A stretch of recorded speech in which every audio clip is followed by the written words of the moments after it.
Welcome to engineer Raj YouTube channel. ನಾವು 12 class ಸಾಮಾನ್ಯ ವಿಜ್ಞಾನದ ಬಗ್ಗೆ ತಗೊಂಡಿವಿ. ಇದು 13ನೇ ಕ್ಲಾಸು.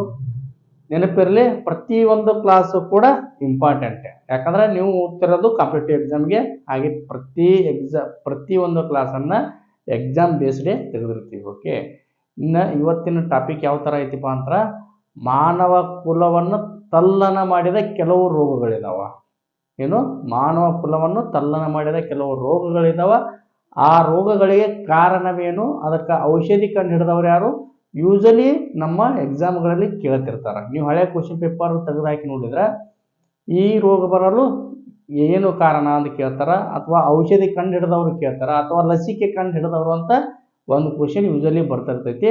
ಹಾಗಾಗಿ ಈಗಿನ ಮಟ್ಟಿಗೆ ನಮಗೆ ಸರಿ ಅನಿಸುವ ಕೆಲವು ಮಾನವ ಕುಲವನ್ನು ತಲ್ಲಣಗೊಳಿಸಿದ ಪ್ರಮುಖ ರೋಗಗಳು, ಅದಕ್ಕೆ ಔಷಧಿ ಮತ್ತು ಕಂಡು ಹಿಡಿದ ವ್ಯಕ್ತಿಗಳ ಬಗ್ಗೆ ಇವತ್ತಿನ ಕ್ಲಾಸ್ನಲ್ಲಿ ನೋಡೋಣ. Okay, come to the point directly. Okay, first ಏನಪ್ಪ ಅಂದ್ರೆ 1960 ಮತ್ತು 80 ನಡುವೆ ಒಂದು ಪೆಂಡಮಿಕ್ ಅಂದ್ರೆ ಸಾಂಕ್ರಾಮಿಕವಾಗಿ ಹರಡುವ ಒಂದು ರೋಗ ಇತ್ತು. ಆ ರೋಗ ಮಾನವ ಕುಲವನ್ನು ಎಷ್ಟು ತಲ್ಲಣ ಮಾಡಿತ್ತಂದ್ರೆ, ಆ ರೋಗ ಬಂದ್ರೆ ಮನುಷ್ಯ ಬದುಕುವುದೇ ಇಲ್ಲ, ಆ ಲೆವೆಲ್ಗೆ ಅದು ಭಯ ಹುಟ್ಟಿಸಿತ್ತು. ಅದಕ್ಕೆ ನಿಮಗೆ ಗೊತ್ತಿರಲಿ, ಆ ಕಾಲಘಟ್ಟದಲ್ಲಿ ಬದುಕಿರೋರು, ಆ ಕಾಲಘಟ್ಟದಲ್ಲಿ ಇದ್ದವರು ಯೂಶಲಿ ಏನು ಮಾಡ್ತಿದ್ರು, ಹೆಚ್ಚಿಗೆ ಮಕ್ಕಳನ್ನ ಬಯಸ್ತಿದ್ರು. ಯಾಕೆ ಬಯಸ್ತಿದ್ರು ಅಂದ್ರೆ, ಇಂಥ ಸಾಂಕ್ರಾಮಿಕ ರೋಗಗಳು ಬಂದು ತೀರಿ ಹೋಗೋ ಚಾನ್ಸಸ್ ಜಾಸ್ತಿ ಇದ್ವು. ಅದಕ್ಕೆ ಉಳಿದ ಮಕ್ಕಳು ಬದುಕಲಿ ಅನ್ನೋ ಸಲುವಾಗಿ ಹೆಚ್ಚಿನ ಮಕ್ಕಳ ಸಂಖ್ಯೆಯನ್ನು ಹೆಚ್ಚಿಗೆ ಮಾಡ್ಕೊತಾ ಇದ್ರು. ಓಕೆ, ಅದೇ ತರ ಮಾನವ ಕುಲವನ್ನ ಕಾಡಿದ ಪ್ರಮುಖ ರೋಗ ಯಾವುದು ಅಂದ್ರೆ ಸಿಡುಬು. ಸಿಡುಬು ಅಂದ್ರೇನ, ಸ್ಮಾಲ್ ಪಾಕ್ಸ್ ಅಂತ ಕರಿತೀವಿ. ಇದನ್ನ 1960-80ರಲ್ಲಿ ಬಹಳಷ್ಟು ಏನ್ ಮಾಡೈತಿ, ಮಾನವ ಕುಲವನ್ನ ತಲ್ಲಣ ಮಾಡೈತಿ. ಹಾಗಾಗಿ ಇದಕ್ಕೆ ಲಸಿಕೆ ಕಂಡು ಹಿಡಿದವ್ರು ಯಾರಪ್ಪ ಅಂದ್ರೆ, ಸಿಡುಬು ರೋಗಕ್ಕೆ ಲಸಿಕೆ ಕಂಡು ಹಿಡಿದವರು ಎಡ್ವರ್ಡ್ ಜನ್ನರ್ ಅನ್ನೋರು ಲಸಿಕೆ ಕಂಡು ಹಿಡಿತಾರ. ಲಸಿಕೆ ಕಂಡು ಹಿಡಿದ ಮೇಲೆ ಸಿಡುಬು ಆಲ್ಮೋಸ್ಟ್ ನಿಲ್ಲಕತಿ. ಅದಕ್ಕಿಂತ ಮುಂಚೆ ಸಿಡುಬು ರೋಗ ಬಂತಂದ್ರೆ ಸಾವು ಸಂಭವಿಸಿದಷ್ಟೇ ನಿಖರವಾಗಿರ್ತಿತ್ತು. ತಿಳ್ಕೋರಿ, ಈ ಸಿಡುಬು ರೋಗ ಲಸಿಕೆ ಮಾತ್ರ ಪರಿಣಾಮಕಾರಿ ಇರ್ತೈತಿ. ಈ ಲಸಿಕೆ ಹಾಕಿಸೋದು ಕಂಪಲ್ಸರಿ. ಆದ್ರೆ ನೆನಪಿರಲಿ, ಕೊನೆಯ ಬಾರಿಗೆ ಸಿಡುಬು ರೋಗದ ವ್ಯಕ್ತಿ ಕಂಡು ಬಂದಿದ್ದು 1977ರಲ್ಲಿ. ಎಷ್ಟು, 1977ರಲ್ಲಿ ಕೊನೆಯ ಬಾರಿ ಕೇಸ್ ಸಿಕ್ಕಿದ್ದು. ಅದಾದ ಮೇಲೆ WHO ವರ್ಲ್ಡ್ ಹೆಲ್ತ್ ಆರ್ಗನೈಸೇಷನ್ 1980ರಲ್ಲಿ ಏನು ಘೋಷಿಸ್ತಾರ, ಸಿಡುಬ ಸಂಪೂರ್ಣವಾಗಿ ನಿರ್ಮೂಲನೆ ಆಗೈತಿ ಅಂತೇಳಿ ಘೋಷಿಸ್ತಾರ. ಹಾಗಾದ್ರೆ ಸಿಡುಬು ರೋಗನ ಕಂಡು ಹಿಡಿದವರು ಯಾರು, ಎಡ್ವರ್ಡ್ ಜನ್ನರ್ ಅವರು. ಇದಕ್ಕೆ ಯೂಶಲಿ ಚಿಕಿತ್ಸೆ ಯಾವ ಥರ ಇರ್ತೈತಪ್ಪ ಅಂದ್ರೆ, ಆಂಟಿವೈರಲ್ಸ್ ಕೊಡ್ತಾರ. ಆಂಟಿಬಯೋಟಿಕ್ಸ್ ಮೆಡಿಸಿನ್ ಕೊಟ್ಟು ಟ್ರೀಟ್ಮೆಂಟ್ ಕೊಡ್ತಾರ. ಹಾಗಾದ್ರೆ ಅದೇ ತರನಾಗಿ ಮತ್ತೊಂದು ಮನುಕುಲವನ್ನು ಕಾಡಿದ ಪ್ರಮುಖ ರೋಗ ಅಂದ್ರೆ ಟಿಬಿ. ಇದನ್ನ ಟಿಬಿ ನಾವೇನಂತೀವಿ, ಟ್ಯೂಬರ್ಕ್ಯುಲೋಸಿಸ್. ಇದನ್ನ ನಿಮ್ಗೆ ಆಲ್ರೆಡಿ ಹಿಂದಿನ ಕ್ಲಾಸ್ನಲ್ಲಿ ಹೇಳೀನಿ. ಇದು ಶ್ವಾಸಕೋಶಕ್ಕೆ ಡೈರೆಕ್ಟ್ ಹಾನಿ ಮಾಡ್ತೈತಿ. ಡೈರೆಕ್ಟ್ ಹಾನಿ ಮಾಡ್ತೈತಿ.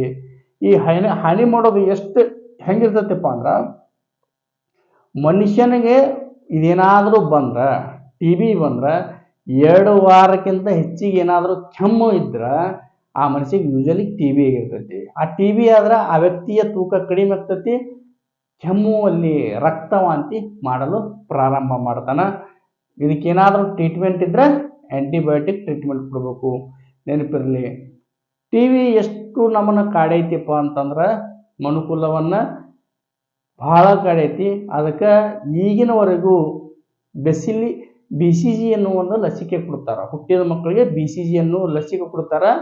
ಆ BCG ಲಸಿಕೆನ ಕಂಡು ಹಿಡಿದವರು ಕಲ್ಮೇಟಿ ಮತ್ತು ಗುರಿನ್ ಅನ್ನುವ ವಿಜ್ಞಾನಿಗಳು ಕಂಡು ಹಿಡಿದಾರ. ಅದಕ್ಕೆ ನಾವು ಏನಂತೀವಪ್ಪ ಅಂದ್ರ,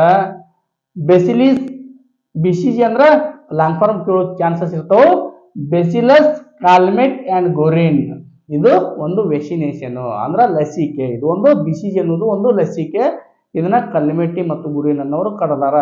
ಈ TBಗೆ ನೆನಪಿರ್ಲಿ, ವರ್ಡ್ನಾಗ ಅಂದ್ರೆ ಜಗತ್ತಿನೊಳಗ ಇದಕ್ಕ ವೈಟ್ ಡೆತ್ ಅಂತ ಕರೆದಾರ. ಏನಂತ ಕರೆದಾರ? ವೈಟ್ ಡೆತ್ ಅಂತ ಕರೆದಾರ. ನಿಮ್ಮ ಎಕ್ಸಾಮ್ನಲ್ಲಿ ಕ್ವಶನ್ ಬಂದರೂ ಬರ್ಬೋದು ಕೆಲವು ಬಾರಿ. ಯಾವ ರೋಗವನ್ನು ನಾವು ವೈಟ್ ಡೆತ್ ಅಂತ ಕರೆಯುತ್ತಿದ್ದರು ಅಂತ ಕೇಳಿದಾಗ TB ಟ್ಯೂಬರ್ಕುಲೋಸಿಸ್ ಅನ್ನ ವೈಟ್ ಡೆತ್ ಅಂತೇಳಿ ಕರೆದಾರ. Okay, come to the next point, cholera ಮತ್ತು ರೇಬಿಸ್ ರೋಗ. ನೆನಪಿರಲಿ, ಹಿಂದಿನ ದಿನಮಾನಗಳಲ್ಲಿ ನಮ್ಮ ಹಿರಿಯರು ಅಥವಾ ನಮ್ಮ ಪೂರ್ವಜರು ಏನು ಮಾಡ್ತಿದ್ರಂದ್ರೆ ಕೆರೆಯಲ್ಲಿ ನೀರು, ನದಿಯಲ್ಲಿ ನೀರು, ಹಳ್ಳದಲ್ಲಿ ನೀರು ತಂದು ಕುಡಿತಾ ಇದ್ರು. ಆ ನೀರು ಶುದ್ಧವಾಗಿತ್ತಾ? ಇಲ್ಲ, ಶುದ್ಧವಾಗಿ ಇರ್ತಿದ್ದಿಲ್ಲ. ಯಾಕಂದ್ರೆ ಮಲಿನವಾಗಿರ್ತಿತ್ತು. ಯಾಕೆ ಮಲಿನ ಆಗ್ತಿತ್ತು ಅಂದ್ರೆ ಆ ಹಳ್ಳ ಮತ್ತು ಕೆರೆಯಲ್ಲಿನ ನೀರಿನಲ್ಲಿ ಏನು ಮಾಡ್ತಿದ್ರು, ಎಲ್ಲ ಸ್ವಚ್ಛತೆ ಕಾರ್ಯಗಳನ್ನು ಮಾಡೋದ್ರಿಂದ ನೀರು ಕಲ್ಮಶ ಆಗ್ತಿತ್ತು. ಈ ಕಲ್ಮಶ ಆಗುವುದರಿಂದ ಕಾಲ್ರಾ ರೋಗ ವ್ಯಾಪಕವಾಗಿ ಹರಡ್ತಿತ್ತು. ಇದು ಹರಡಲು ಮೂಲ ಕಾರಣ ಏನು? ಮಲಿನ ನೀರಿನಿಂದ ಹರಡುತ್ತಿತ್ತು. ಅದಕ್ಕೆ ಕಾರಣವಾದ ಬ್ಯಾಕ್ಟೀರಿಯಾ ಅಂದ್ರೆ ವಿಬ್ರಿಯೋ ಕಾಲೆರಾ ಎಂಬ ಬ್ಯಾಕ್ಟೀರಿಯಾ ಕಾರಣ ಆಗೈತಿ. ಒಂದ್ ವೇಳೆ ಈ ರೋಗ ಬಂದಿದ್ರ, ಕಾಲರಾ ಬಂದ್ರ ತೀವ್ರ ಜಲ ವಿಸರ್ಜನೆ ಆಗ್ತಿತ್ತು, ವಾಂತಿ ಕೂಡ ಆಗ್ತಿತ್ತು. ಇದಕ್ಕೆ ಔಷಧಿ ಕಂಡು ಹಿಡಿದವರು ಲೂಯಿ ಪ್ಯಾಶ್ಚರ್ ಅವರು ಇದಕ್ಕೆ ಕಂಡು ಹಿಡಿದಾರ. ಇನ್ನೊಂದು ನೆನಪಿರ್ಲಿ, ರೇಬಿಸ್ ರೋಗ ಯಾವುದ್ರ ನಂತರ ಬರ್ತೈತಿ? ಹುಚ್ಚು ನಾಯಿ ಕಡಿತದಿಂದ ರೇಬಿಸ್ ರೋಗ ಬರ್ತೈತಿ. ಇದಕ್ಕೂ ಕೂಡ ಲಸಿಕೆ ಕಂಡು ಹಿಡಿದವರು ಲೂಯಿ ಪ್ಯಾಶ್ಚರ್. ಇವರ ಹೆಸರು ನೆನಪಿಟ್ಕೋರಿ, important. Okay, come to the next point. ಇನ್ನು ಪೋಲಿಯೋದ ಬಗ್ಗೆ ಆಲ್ರೆಡಿ ನಾ ಹೇಳಿದ್ದೀನಿ. ಪೋಲಿಯೋನ ಮೊದಲ ಬಾರಿಗೆ ಕಂಡು ಹಿಡಿದವ್ರು ಯಾರಪ್ಪ ಅಂದ್ರೆ ಜೋನಾಸ್ ಇಸ್ಕೆಲ್ ಅನ್ನೋರು ಕಂಡು ಹಿಡಿತಾರ. ನೆನಪಿರ್ಲಿ, ಇದು ಅಂಗಾಂಗಗಳಿಗೆ ಅಂದ್ರೆ ಕೈಕಾಲಿಗಳಿಗೆ ಹೊಡಿತೈತಿ ಪೋಲಿಯೋ ಅನ್ನೋದು. ಇದು ಕೇವಲ ಲಸಿಕೆಯಿಂದ ಗುಣಪಡಿಸಬಹುದು. ಏನ್ ಮಾಡ್ಬೋದು? ಲಸಿಕೆ ಮಾತ್ರ ರಕ್ಷಣೆ ನೀಡ್ತೈತಿ.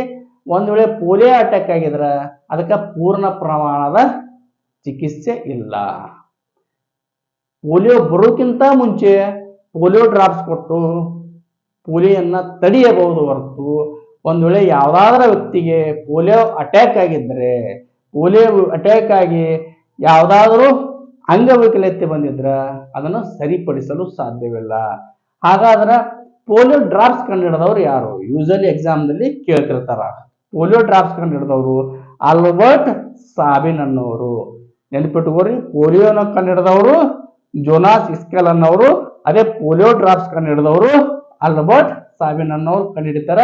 ಇದು ಪೋಲಿಯೋ ಏನಾದರೂ ಅಟ್ಯಾಕ್ ಆದ್ರೆ ಅಂಗವೈಕಲ್ಯತೆಗೆ ಕಾರಣ ಆಗ್ತೈತಿ. ಆದರೆ ನೆನಪಿರಲಿ, ಭಾರತದಲ್ಲಿ 2014ರಲ್ಲಿಯೇ ಪೋಲಿಯೋ ಮುಕ್ತ ದೇಶ ಅಂತೇಳಿ ಘೋಷಣೆ ಆಗೈತಿ. ಆದರೂ ಕೂಡ ನಾವು 2025ರಲ್ಲಿದ್ದೀವಿ, ಇನ್ನೂ ಅದರ ಭಯ ನಮ್ಮನ್ನ ಬಿಟ್ಟು ಹೋಗಿಲ್ಲ. ಹಾಗಾಗಿ ಇವಾಗೂ ಕೂಡ ವರ್ಷದಲ್ಲಿ ಕೆಲವೊಂದಿಷ್ಟು ದಿನಗಳು ಪೋಲಿಯೋ ಕಾರ್ಯಕ್ರಮಗಳನ್ನು ಹಮ್ಮಿಕೊಂಡು ಪೋಲಿಯೋ ಡ್ರಾಪ್ಸ್ ಹಾಕ್ತಾ ಇದಾರೆ. ಅದನ್ನ ನಿಮ್ಮ ಮನೆಯಲ್ಲಿ ಯಾರಾದ್ರೂ ಚಿಕ್ಕ ಮಕ್ಕಳಿದ್ರೆ ಮರ್ಯಾದೆ ಹಾಕಿಸ್ರಿ, ಯಾಕಂದ್ರೆ ಆ ಭಯ ನಮ್ಮನ್ನು ಅಷ್ಟು ಕಾಡುತ್ತಿದೆ. Okay, come to the next point. Next ಯಾವ್ದಪ್ಪ ಅಂದ್ರೆ ಪೆನ್ಸಿಲಿನ್ ಅನ್ನೋದ್ರ ಬಗ್ಗೆ ಒಂದಿಷ್ಟು ವಿಷಯಗಳನ್ನ ತಿಳ್ಕೊಳ್ಳೋಣ. ಪೆನ್ಸಿಲಿನ್ ಅನ್ನ 1928ರಲ್ಲಿ ಅಲೆಕ್ಸಾಂಡರ್ ಫ್ಲೆಮಿಂಗ್ ಅನ್ನೋರು ಪೆನ್ಸಿಲಿಯಂ ಶಿಲೀಂಧ್ರದಿಂದ ಇದನ್ನ ಪೆನ್ಸಿಲಿನ್ ಅನ್ನೋದು ಕಂಡುಹಿಡಿದು. ಹಾಗಾದ್ರೆ ಪೆನ್ಸಿಲಿನ್ ಅಂದ್ರೆ ಏನು? ಯೂಶಲಿ ಎಕ್ಸಾಮ್ದಲ್ಲಿ ಕೇಳ್ತಿರ್ತಾರೆ, ಪೆನ್ಸಿಲಿನ್ ಅಂದ್ರೆ ಏನು? ಪೆನ್ಸಿಲಿನ್ ಅಂದ್ರೆ ಏನದು? It's on antibiotic. ಏನಿದು? ಮೊದಲ ಆಂಟಿಬಯೋಟಿಕ್. ನೆನಪಿರ್ಲಿ, ನಿಮಗ ಯಾವ್ದಾದ್ರೂ ಗಾಯಗಳಾದ್ರ, ನಿಮ್ಮ ದೇಹದ ಮೇಲೆ ಯಾವ್ದಾದ್ರೂ ಗಾಯಗಳಾದ್ರ, ಕಬ್ಬಿಣದಿಂದ ಏನಾದರೂ ತಾಗಿ ರಕ್ತ ಬಂದ್ರ ಫಸ್ಟ್ ಹೋಗಿ ನೀವು ಮಾಡೋ ಕೆಲಸ ಯಾವುದು? ಪೆನ್ಸಿಲಿನ್ ತೋರಿ ಅಂತ ಹೇಳ್ತಾರೆ ಯೂಶಲಿ. ಯಾಕಂದ್ರೆ ಇಟ್ ಇಸ್ ಏನ್ ಫಸ್ಟ್ ಆಂಟಿಬಯೋಟಿಕ್. ಅದು ಆಂಟಿಬಯೋಟಿಕ್ ಯಾವ ತರ ಕೆಲಸ ಮಾಡ್ತೈತಿ ಅಂದ್ರೆ ಬ್ಯಾಕ್ಟೀರಿಯಾ ಸೋಂಕನ್ನ ಕೊಲ್ಲತೈತಿ. ಏನ್ ಮಾಡ್ತೈತಿ? ಬ್ಯಾಕ್ಟೀರಿಯಾ ಸೋಂಕನ್ನ ಕೊಲ್ಲಲು ಈ ಪೆನ್ಸಿಲಿನ್ ಅನ್ನ ಬಳಸಲಾಗುತ್ತದೆ. ಅದೇ ರೀತಿ ಕೆಲವು ರೋಗಗಳಿಗೆ ಅಂದ್ರೆ ಟಿಬಿ ಏನಾದರೂ ಆರಂಭಿಕವಾಗಿತ್ತು, ಪ್ರಥಮ ಹಂತದಲ್ಲಿ ಇತ್ತಂದ್ರ ಟಿಬಿಯನ್ನು ಕಂಟ್ರೋಲ್ ಮಾಡಕ ಕೂಡ ಈ ಪೆನ್ಸಿಲಿನ್ ಬಳಸ್ತೀವಿ. ನ್ಯೂಮೇನಿಯಾ ಏನಾದರೂ ಆಗಿದ್ರ ಕೂಡ ಈ ಪೆನ್ಸಿಲಿನ್ ಬಳಸ್ತೀವಿ. ನಿಮ್ಗೆ ನೆನಪಿರ್ಲಿ, ಈ ಪೆನ್ಸಿಲಿನ್ ಅಲೆಕ್ಸಾಂಡರ್ ಫ್ಲೆಮಿಂಗ್ ಅವರು ಕಂಡುಹಿಡಿದ ಈ ಪೆನ್ಸಿಲಿನ್ ಅನ್ನುವ ಚಿಕಿತ್ಸೆ ಏನಾಯ್ತಂದ್ರೆ ಆಧುನಿಕ ವೈದ್ಯಕೀಯಕ್ಕೆ ಕ್ರಾಂತಿ ತಂದ ಔಷಧಿಯಾಗಿದೆ. ಏನಾಗೈತಿ? ಆಧುನಿಕ ವೈದ್ಯಕೀಯ ಕ್ಷೇತ್ರಕ್ಕೆ ಕ್ರಾಂತಿ ತಂದಂತ ಔಷಧಿ. ಅದು ಏನಾದರೂ ಇದ್ರೆ ಪೆನ್ಸಿಲಿನ್ ಎಂಬ ಔಷಧಿ. Okay, come to the next point. ಇನ್ನ ನೀವು ನೋಡಿದಂಗ ಇನ್ನೊಂದು ಮಾನವ ಕುಲವನ್ನು ಕಾಡುತ್ತಿರುವ ರೋಗ ಯಾವುದು? ಮಲೇರಿಯಾ. ಮಲೇರಿಯಾ ಯಾವುದರಿಂದ ಬರ್ತೈತಿ? ಹೆಣ್ಣು ಅನಾಫಿಲಿಸ್ ಸೊಳ್ಳೆಯಿಂದ.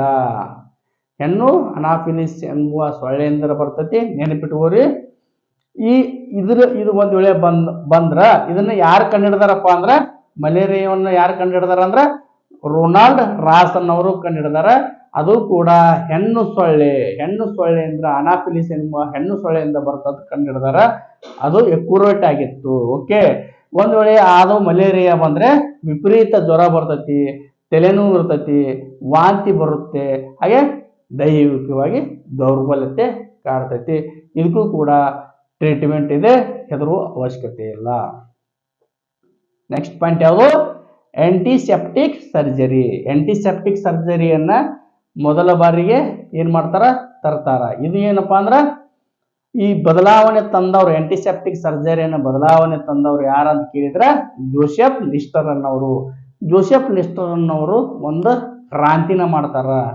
ಇದೇನು ಯಾವ ತರ ಕ್ರಾಂತಿ ಆಗುತ್ತಂದ್ರ ಮುಂಚಿತವಾಗಿ ಶಸ್ತ್ರಚಿಕಿತ್ಸೆ, ಯಾವುದೋ ಸರ್ಜರಿ ಅಂದ್ರ ಜನ ಭಯ ಪಡ್ತಿದ್ರು. ಆ ಭಯ ಯಾವ ತರ ಇತ್ತಂದ್ರ ಸರ್ಜರಿಗೆ ಹೋಗಿದಾರ ಅಂದ್ರ ಬದುಕಿ ಬರೋದೇ ಕಷ್ಟ ಅನ್ನೋದು ಒಂದು ಮಾತಿತ್ತು. ಆದ್ರೆ ಇವಾಗ ಚಿಕ್ಕ ಚಿಕ್ಕ ಸಮಸ್ಯೆಗಳಿಗೂ ಕೂಡ ಸರ್ಜರಿ ಮಾಡ್ತಾರ. ಈ ಸರ್ಜರಿ ಮಾಡೋದಕ್ಕೆ ಆಂಟಿಸೆಪ್ಟಿಕ್ ಸರ್ಜರಿ ಟ್ರೀಟ್ಮೆಂಟ್ ತಂದಂತ ಜೋಸೆಫ್ ಲಿಸ್ಟರ್ ಅವರಿಗೆ ಧನ್ಯವಾದ ಹೇಳಬೇಕಾಗತ್ತ. ಯಾಕಂದ್ರ ಈ ಆಂಟಿಸೆಪ್ಟಿಕ್ ಸರ್ಜರಿ ಒಳಗೆ ಏನಾಗತ್ತೆ ಅಂದ್ರೆ ಶಸ್ತ್ರಚಿಕಿತ್ಸೆ ಮಾಡುವಾಗ ಸೋಂಕು ಆಗದಂತೆ ಒಂದು ತಡೆಯುವ ವಿಧಾನ ಇದು. ಆಂಟಿಸೆಪ್ಟಿಕ್ ಸರ್ಜರಿ ಅಂದ್ರೇನು? ಶಸ್ತ್ರಚಿಕಿತ್ಸೆ ಮಾಡುವಾಗ ಸೋಂಕು ಆಗದಂತೆ ತಡೆಯುವ ಒಂದು ವಿಧಾನ.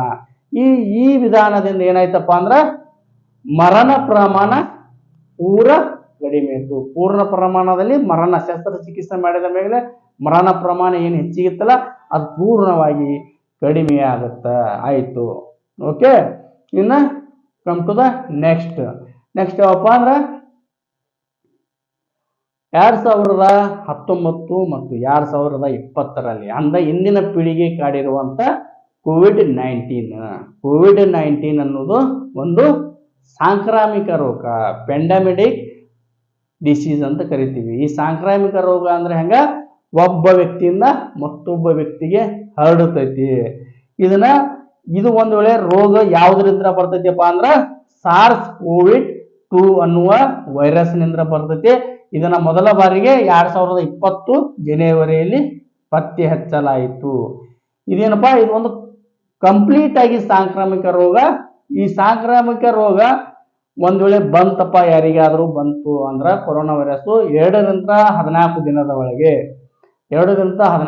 ಒಳಗೆ ಇದು ತನ್ನ ಪೂರ್ವ ಪ್ರಮಾಣದ ಲಕ್ಷಣಗಳನ್ನು ತೋರಿಸ್ತೈತಿ. ಟಿಪಿಕಲಿ 5ನೇ ದಿನದಾಗ ಪೂರ್ತಿ ಹೊರಗಡೆ ಬೀಳ್ತೈತಿ. ಇದು ಮನುಕುಲವನ್ನು ಇವತ್ತಿನ ಮಟ್ಟಿಗೆ ನಡಗಿಸಿದಂತ ರೋಗ ಯಾವುದು? ಕೋವಿಡ್-19. ಈ ಕೋವಿಡ್-19 ಬಂದ್ರೆ ಏನೇನಾಗ್ತೈತಿಪ್ಪ ಅಂದ್ರ ಮನುಷ್ಯನಿಗೆ ವಿಪರೀತ ಜ್ವರ ಬರ್ತೈತಿ, ಮತ್ತು ಅದೇ ತರ ಕಫ ಬರ್ತೈತಿ, ಮತ್ತು ಉಸಿರಾಟದಲ್ಲಿ ತೊಂದರೆ ಉಂಟಾಗುತ್ತದೆ. ಅದೇ ತರ ಸೇವಿಸುವ ಆಹಾರ ರುಚಿ ಮತ್ತು ವಾಸನೆಯನ್ನು ಕಳೆದುಕೊಳ್ಳುತ್ತದೆ.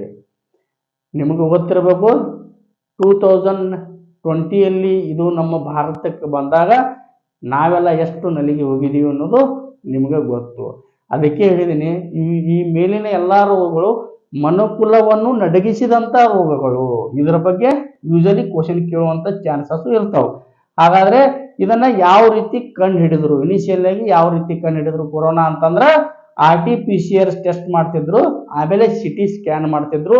ಇವೆರಡೂ ಮಾಡೋದ್ರಿಂದ ಮೊದಲು ಈ ಕೊರೋನಾ ವೈರಸ್ ಬಂದ ವ್ಯಕ್ತಿ ಹತ್ರ ಬಂದಿದೆ ಇಲ್ಲ ಅನ್ನೋದನ್ನ ಕಂಡು ಹಿಡಿತಿದ್ರು. ಬಟ್ ವಿಪರೀತ ಸಂಖ್ಯೆಗಳ ಗಣನೀಯವಾಗಿ ಏರಿಕೆ ಕಂಡಾಗ ಏನ್ ಮಾಡಿದ್ರು, ರ್ಯಾಪಿಡ್ ಆಂಟಿಜೆನ್ ಟೆಸ್ಟ್ ಅಂತ ಪ್ರಾರಂಭಿಸಿದ್ರು. ಇದರಿಂದ ಆ ವ್ಯಕ್ತಿಗೆ ಕೊರೋನಾ ಬಂದಿದೆ ಇಲ್ಲ ಅನ್ನೋದು ಪತ್ತೆ ಹಚ್ಚಲಾಯಿತು.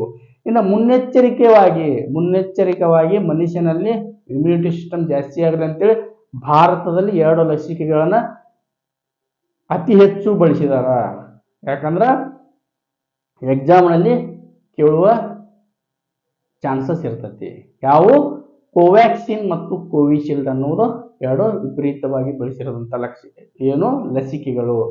ಯಾಕಂದ್ರೆ ಎಕ್ಸಾಮ್ನಲ್ಲಿ ಯಾವ ಥರ ಕೇಳ್ತಾರಪ್ಪ ಅಂದ್ರೆ ಕೋವ್ಯಾಕ್ಸಿನ್ ಮತ್ತು ಕೋವಿಶೀಲ್ಡ್ ಎಂಬುದು ಏನು ಅಂತ ಕೇಳ್ತಾರ. ಅವಾಗ ಕೋವಿಡ್-19 ಅನ್ನು ಮುನ್ನೆಚ್ಚರಿಕೆಗೋಸ್ಕರ ಬಳಸಿದಂಥ ಲಸಿಕೆಗಳು ಅಂತ ನೀವು ಹೇಳಬೇಕು. ಇದಕ್ಕೆ ಏನಾದರೂ ಚಿಕಿತ್ಸೆ ಇದಾವ ಅಂದ್ರೆ ಯಾವುದೇ ಚಿಕಿತ್ಸೆ ಇಲ್ಲ, ಬಟ್ ಸಿಂಪ್ಟಮ್ಸ್ ನೋಡಿ, ಆಗ ಮನುಷ್ಯನಲ್ಲಿ ಆಗುತ್ತಿರುವ ದೇಹದಲ್ಲಿ ಆಗುತ್ತಿರುವ ಬದಲಾವಣೆಗಳನ್ನ ನೋಡಿ ಏನ್ ಮಾಡಿದ್ರು, ಟ್ರೀಟ್ಮೆಂಟ್ ಕೊಡ್ತಾರ, ಚಿಕಿತ್ಸೆಯನ್ನು ಅದರ ಮೇಲೆ ಕೊಡ್ತಾರ. ಸರಿಸುಮಾರು ನಿಮ್ಗೆ ನೆನಪಿರಲಿ, ಸರಿಸುಮಾರು ಕೊರೋನಾದಲ್ಲಿ ಜಗತ್ತಿನಲ್ಲಿ 78 ಕೋಟಿ ಜನ ಸಾವಿಗೆ ಈಡಾಗಿದ್ದಾರೆ ಅನ್ನೋದು ಒಂದು ರಿಪೋರ್ಟ್ ಆಗಿರೋದ್ರಲ್ಲಿ 78 ಕೋಟಿ ಜನ ತೀರಿಕೊಂಡಿದ್ದಾರೆ ಅಂತೇಳಿ ಈಗಿನವರೆಗೆ ಸಿಕ್ಕಿರುವ ಮಾಹಿತಿ. ಬಟ್ ರಿಪೋರ್ಟ್ ಆಗದೇ ಇರುವ ನಂಬರ್ಗಳು ಬಹಳಷ್ಟು ಇದಾವ ಅನ್ನೋದು ಅದು ಬೇರೆ ಮಾತು. ಓಕೆ, ಹಾಗಾಗಿ ಇವೆಲ್ಲ ಸಾಂಕ್ರಾಮಿಕ ರೋಗಗಳು. Come to the last point ಅಪ್ಪ ಯಾವ್ದಪ್ಪ ಅಂದ್ರೆ ಏಡ್ಸ್ ಬಗ್ಗೆ ನಿಮಗೆ ಆಲ್ರೆಡಿ ಸ್ವಲ್ಪ ಪ್ರಮಾಣದಲ್ಲಿ ಗೊತ್ತೈತಿ. ಇದು ಕೂಡ ಮನುಕುಲವನ್ನ ಹಿಪ್ಪಿ ಮಾಡಿದಂಥ ರೋಗ. ಏಡ್ಸ್ನಲ್ಲಿ ಏನನ್ನು ಕೇಳಬಹುದು ಎಕ್ಸಾಮ್ನಲ್ಲಿ ಅಂತಂದ್ರೆ ವಿಸ್ತೃತ ರೂಪ, ಫುಲ್ ಫಾರ್ಮ್ ಕೇಳಬಹುದು. ಹಾಗಾದ್ರೆ ಏಡ್ಸ್ ಅಂದ್ರೆ ಏನ? Acquired immuno deficiency syndrome. Acquired immuno deficiency syndrome. ಇದು ಯಾವ ವೈರಸ್ ಇಂದ ಬರ್ತೈತಿ? HIV ಅಂತ ಬರ್ತೈತಿ. ಯಾವುದು? HIV ಅನ್ನೋದು ಒಂದು ರೆಟ್ರೋ ವೈರಸ್. HIV ಎಂದರೇನು ಅನ್ನೋ ಒಂದು ಕ್ವಶನ್ ಬಂತಂದ್ರ HIV is an retro virus. ಹಾಗಾದ್ರೆ HIV ಫುಲ್ ಫಾರ್ಮ್ ಏನು? HIV full form human immunodeficiency virus. Human immunodeficiency virus. ಇವೆರಡು ವಿಸ್ತೃತ ರೂಪ ನಿಮ್ಗೆ ಯಾವಾಗಲೂ ಗೊತ್ತಿರಬೇಕು, ಏಡ್ಸ್ ಮತ್ತು HIV. ಯಾಕಂದ್ರ ಇವು ಬಹು ಆಗತ್ತೈತಿ ನಿಮ್ಗ exam point of very important. ಇದು ಏನು ಮಾಡ್ತೈತಿ ಅಂದ್ರ ಒಂದು ಸಾರಿ ಬಂದ್ರ ಜೀವನ ಪೂರ್ತಿ ಆ ಮನುಷ್ಯನಲ್ಲಿ ಉಳ್ಕೊಂಡ್ಬಿಡ್ತೈತಿ ವೈರಸ್. ಏನ್ ಮಾಡ್ತೈತಿ? ಜೀವನ ಪೂರ್ತಿ ಆ ಮನುಷ್ಯನ ಹತ್ರ ನಾವು ಉಳ್ಕೊಂಡ್ಬಿಡ್ತೈತಿ. ಆದ್ರೆ ನೆನಪಿರ್ಲಿ, ಒಂದು ಸಾರಿ ಏನಾದರೂ HIV ಬಂದ್ರ ರೋಗ ನಿರೋಧಕ ಶಕ್ತಿ ಪೂರ್ಣ ಪ್ರಮಾಣದಲ್ಲಿ ಕಡಿಮೆ ಆಗ್ಬಿಡ್ತೈತಿ. ಈ ಪೂರ್ಣ ಪ್ರಮಾಣದಲ್ಲಿ ಕಡಿಮೆ ಆಗುವುದರಿಂದ ಏನಾಗುತ್ತ, ಬೇರೆ ಡಿಸೀಸ್ಗಳು, ಬೇರೆ ರೋಗಗಳು ಮಾನವನ ದೇಹಕ್ಕೆ ಹೊತ್ತು ಮನುಷ್ಯ ಸಾವು ಸಂಭವಿಸುತ್ತದೆ. ಒಂದು ವೇಳೆ ಏಡ್ಸ್ ಬಂದ ವ್ಯಕ್ತಿ ಯಾವುದೇ ಚಿಕಿತ್ಸೆಯನ್ನು ತೆಗೆದುಕೊಳ್ಳದೇ ಇದ್ರ ಏನ್ ಮಾಡ್ತಾನ? ಯಾವುದೇ ಚಿಕಿತ್ಸೆಯನ್ನು ತೆಗೆದುಕೊಳ್ಳದೇ ಇದ್ರ ಸರಿಸುಮಾರು 11 ವರ್ಷಗಳ ಕಾಲ ಬದುಕಬಹುದು. 11 ವರ್ಷಗಳ ಬದುಕಬಹುದು. ಆದ್ರೆ ಚಿಕಿತ್ಸೆ ಅಂದ್ರ ಗೌರ್ಮೆಂಟ್ ಹಾಸ್ಪಿಟಲ್ ಅಲ್ಲಿ ಆಲ್ರೆಡಿ ಇದಾವ. ಅದಕ್ಕೆ ಟ್ರೀಟ್ಮೆಂಟ್ ಆಂಟಿ ರೆಟ್ರೋವೈರಲ್ ಡ್ರಗ್ಸ್ ಅಂತ ಕೊಡ್ತಾರ. ಅದನ್ನ ನಿಯಮಿತವಾಗಿ ಸೇವಿಸಿದ್ರ ಅವರು ಸಾಮಾನ್ಯ ಮನುಷ್ಯರ ತರ ಜೀವಿಸಬಹುದು, ಜೀವಿತಾವಧಿಯನ್ನು ಪೂರ್ಣಗೊಳಿಸಬಹುದು. ಇದು ನಿಮ್ಗೆ ಆಲ್ರೆಡಿ ಗೊತ್ತೈತಿ. ರಕ್ತದ ಮೂಲಕ, ರಕ್ತ ಪರೀಕ್ಷೆ ಮಾಡೋದ್ರ ಮೂಲಕ ಕಂಡು ಹಿಡಿಯಬಹುದು. ಇದು ಹರಡುವ ರೀತಿಗಳು ನೀವು ಆಲ್ರೆಡಿ ಕೇಳಿದಿರಿ. ಅಸುರಕ್ಷಿತ ಲೈಂಗಿಕ ಕ್ರಿಯೆ ಮತ್ತು ಕೆಲವೊಂದು ರಕ್ತ ಪಡೆಯುವಾಗ ಅದನ್ನು ಚೆಕ್ ಮಾಡಿ ಪಡೆಯಬೇಕು. ಮತ್ತು ಅದೇ ಥರ ನೀವು ಬಾರ್ಬರ್ ಶಾಪ್ ಅಂದ್ರೆ ಕ್ಷೌರಿಕರ ಅಂಗಡಿಗೆ ಹೋದಾಗ ಬ್ಲೇಡನ್ನು ಚೇಂಜ್ ಮಾಡಬೇಕು. ಅವ್ರಿಗೆ ಹತ್ತಿದ ಬ್ಲೇಡು ಹೊಳ್ಳಿ ವಾಪಸ್ಸು ನಾವು ಕಟ್ಟಿಂಗ್ ಮಾಡಿಸುವಾಗ ಶೇವಿಂಗ್ ಮಾಡಿಸುವಾಗ ಅದರಲ್ಲಿ ಹತ್ತಿರೋ ರಕ್ತ ಕೂಡ ಬರ್ತೈತಿ. ಅದರ ಮುಖಾಂತರ ಬರೋ ಚಾನ್ಸಸ್ಸು ಬಹಳ ಇದಾವ. ಇದು ಒಂದು ನೆನಪಿರಲಿ. ಒಂದು ಸಾರಿ ಮನುಷ್ಯನ ದೇಹ ಹೊಕ್ಕರೆ ಸಾಯುವವರೆಗೂ ಏನಾಗುತ್ತಾ ಮನುಷ್ಯನ ಬಿಟ್ಟು ಹೋಗುವುದಿಲ್ಲ. ಒಂದು ವೇಳೆ ಗರ್ಭಿಣಿ ಸ್ತ್ರೀಯರಿಗೆ HIV ಬಂದಿದ್ರ, ಏಡ್ಸ್ ಅಟ್ಯಾಕ್ ಮಾಡಿತ್ತಂದ್ರ ಆ ಮಗುವಿಗೂ ಕೂಡ 99% ಏಡ್ಸ್ ಬರುವ ಸಂಭವವಿದೆ. ಯಾಕಂದ್ರೆ ಕೆಲವೊಂದಿಷ್ಟು ಎಕ್ಸಾಮ್ನಲ್ಲಿ ಕೇಳಿದಾರ 99% ಏಡ್ಸ್ ಬರುವ ಸಂಭವನೆ ಇದೆ. ಆದರೆ ಆಫ್ಟರ್ ಬರ್ತ್ ಇಬ್ರು ಎಂಟಿ ರೆಟ್ರೋವೈರಲ್ ಡ್ರಗ್ಸ್ ತಗೊಂಡ್ರ ಇಬ್ರು ಕೂಡ ಸಾಮಾನ್ಯ ಜೀವಿತಾವಧಿಯನ್ನ ಜೀವಿಸಬಹುದು. ನಾ ಹೇಳಿರುವ ಈ ಎಲ್ಲ ರೋಗಗಳು ಮನುಕುಲವನ್ನು ನಡಗಿಸಿದಂಥವು. ಇವು ಮನುಕುಲವನ್ನು ಎಷ್ಟು ನಡಗಿಸಿದಾವ ಅದರ ಮೇಲೆ ಎಕ್ಸಾಮ್ನಲ್ಲಿ ಕ್ವಶನ್ ಕೇಳೋ ಚಾನ್ಸಸ್ ಜಾಸ್ತಿ ಇರ್ತಾವೆ. ಹಾಗಾಗಿ ಇವತ್ತಿನ ಮಟ್ಟಿಗೆ ಕೋವ್ಯಾಕ್ಸಿನ್, ಕೋವಿಶೀಲ್ಡ್, ಕೊರೋನಾದ ಬಗ್ಗೆ ಇತ್ತೀಚೆಗೆ ಬಂದಂಥ ರೋಗದ ಬಗ್ಗೆ ಚಾನ್ಸಸ್ ಜಾಸ್ತಿ ಇರ್ತಾವೆ. ಕಾನ್ಸಂಟ್ರೇಟ್ ಮಾಡಿ ಹೆಚ್ಚಿನ ಪ್ರಮಾಣದಲ್ಲಿ ಓದ್ರಿ. ಮತ್ತೆ ಮತ್ತೊಂದು ವಿಡಿಯೋದೊಂದಿಗೆ ಸಿಗೋಣ. ಅಲ್ಲಿವರೆಗೂ ಧನ್ಯವಾದಗಳು.